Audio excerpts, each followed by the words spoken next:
laukia, kas su keturračiu mano, kas kaip. Tai keturratis yra tvarkomas, ką tik paskambino, kad išlygino rėmą man pilnai. Taip, rėmas buvo visiškai sulankstytas po Roko avarijos.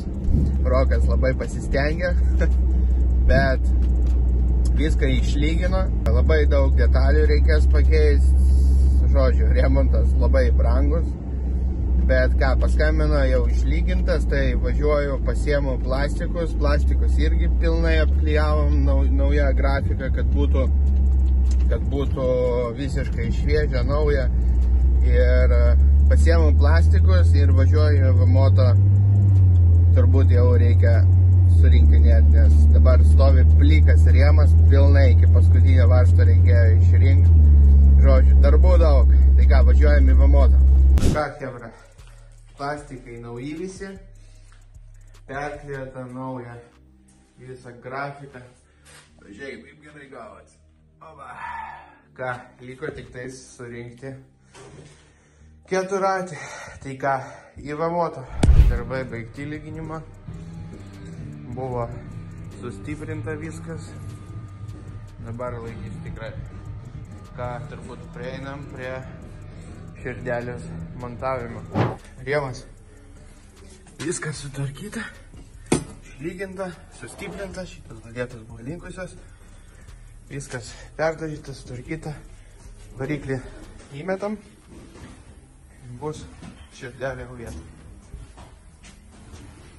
Ką, variklis jau vietoj. Atvažiavo pagrindinis mechanikas.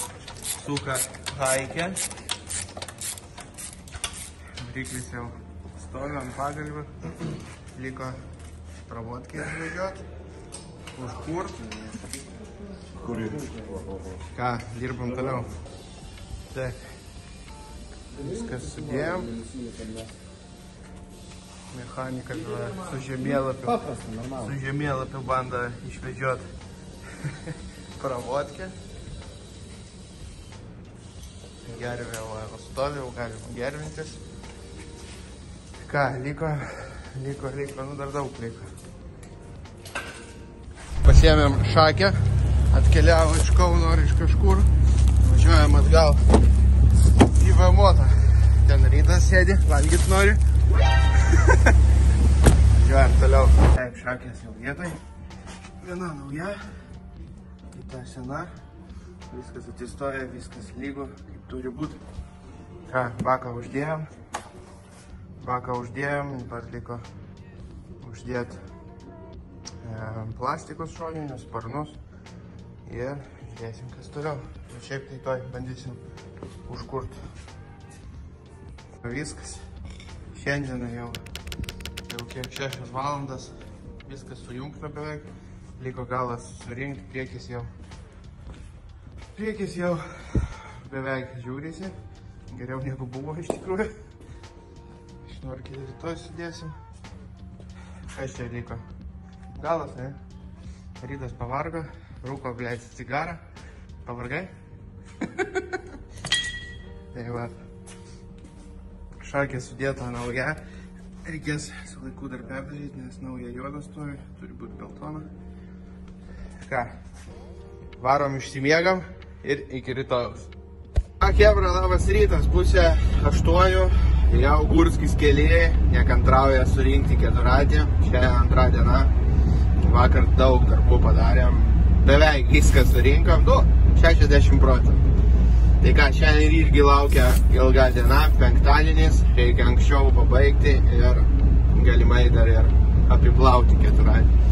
Tai ką, važiuojam pas mūsų kolegas į Vamoto ir renkam keturratį toliau. Atvažiavom pas mūsų kolegas, kad ankstyviai ir jie. Tai dar kartą noriu priminti, Vamoto yra viską, ir keturračių, ir detalių, viską turime. Žiūrėkit, ir fintrailų, kam ko reikia, tai va, ir bagius remontuoja. Šitam bagiui irgi pasisekė ne ką mažiau negu mano keturračiai. Visa šikna pabėgus. Tai va, parduota. Ir detalių, motociklų, daiktaležių. Viską rasite Vamoto. filtrėjai viskai. Nu va, lyg viskas sujungta. Bandom pirmą startą.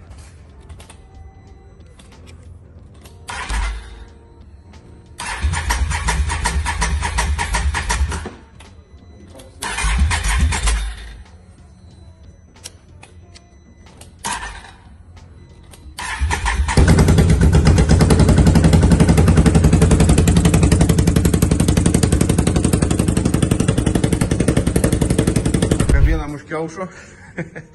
Reikia pakabinti dugno apsaugą naują. Viskas sudėt. Bus viskas gerai. Čia jau viskas kaip ir gerai. Kitais plastikus uždėt. Priekis jau pilnai sudėtas. Užbėdėm, dirba. Tai ką? Čia darbo. Ką, 5 valandas. Lyg ir pabaiga jau. Keičiam tepalus reduktoriui, nes biškį išbėgo ten prieš tai. Ką, kaip ir viskas, kaip ir buvo, tik biškį gal gražesnis. Ką, varom namo, nes jau penktadienis 5 valandas, namuose susirenkam tos posparnius likusius. Ir ką, studentas pavargai? Tai vat. Ką, susirenkam daiktus ir susitvarkom, važiuojam namo jau pagaliau. Pasiruošę jūs?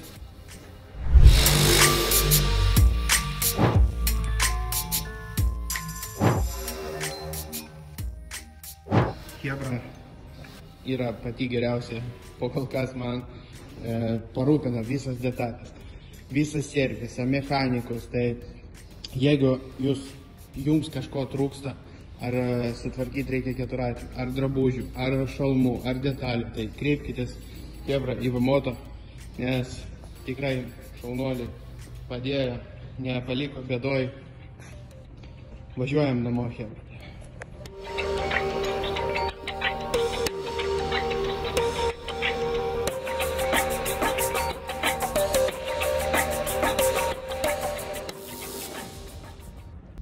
Sveiki. Na ką, visiems kyla klausimas, kaip aš taip įlėkiau su Gurskio keturračiu į medžius. Tai galiu pasakyti tik tiek, kad man startavus važiuoti, pradėjus, koja palindo po pedalu ir stabdžio ir negalėjau jais pasinaudoti.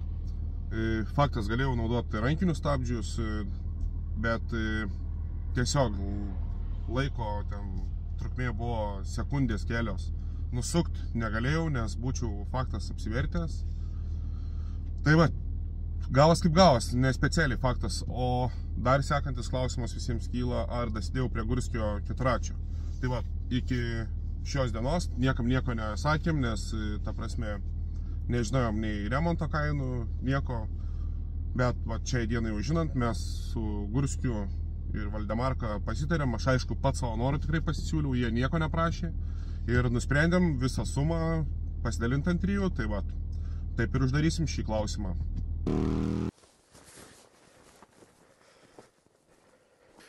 Ir ką, kaip galvojat, bus mums pamoka gyvenime su šito situacija?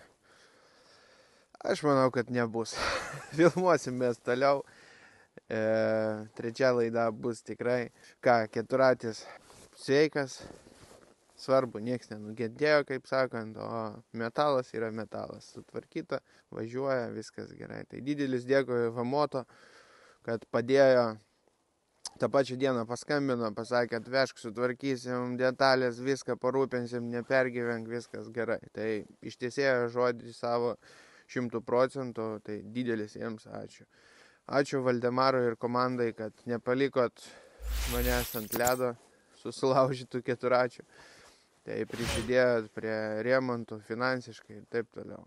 Taip, Rokas prisidėjo prie remonto, jis paskambino, pasakė, kai sutvarkysi keturratį, žinosi jau kiek pinigų.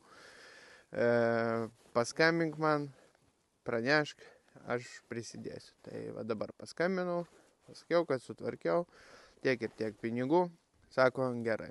Iš tikrųjų mes jo net neprašėm, mes neturėjom teisės prašyti, nes mes davėm tą keturratį patys, davėm važiuoti, jis mūsų neprašė. Tai jis net pilną teisę turi nemokėti už tą remontą, bet jis iš žmogiškumo pusės pasakė, kad susimokės. Tai didelis ačiū Rokui atskirai irgi. Ir ką, turbūt visi irgi nori sužinoti, kiek tas remontas atsistoja. Pilnai viską, kas buvo daryta, apie 3000 eurų. Bet minusavus ten dizainą mano apklijavimo naują, tai ten tas, apie 2400 eurų. Tai tą sumą mes dalinsim ant 3. Valdemaras prisidės, aš ir Rokas. Tai viskas gerai. Ir ką, turbūt uždarom šitą klausimą jau visam laikui. Tai va, didelis dėkui visiems, kas palaikėt. Daug komentarų buvo į mano pusę, kad viskas gerai. Tai iki susitikimo kitose video.